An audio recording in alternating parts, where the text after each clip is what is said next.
ليه فيلم اونج باك هيفضل لحد دلوقتي محدش هيعرف يعمل زيه حتى بعد 20 سنة من نزوله؟ لأن المثير في الفيلم ده مش القصة بل الواقعية. من البداية البطل بيطلع من القرية بتاعته ويروح لعالم بانكوك عشان يرجع فيه رأس التمثال المسروق.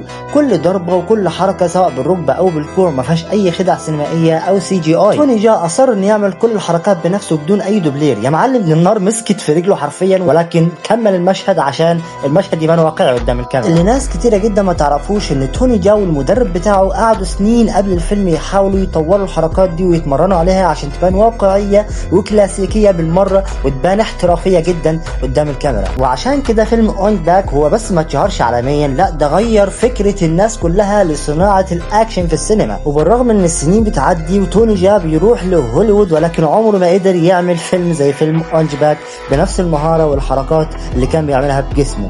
وده لو هيودينا لسؤال مهم جدا انا سألته في اول حلقة، واللي هو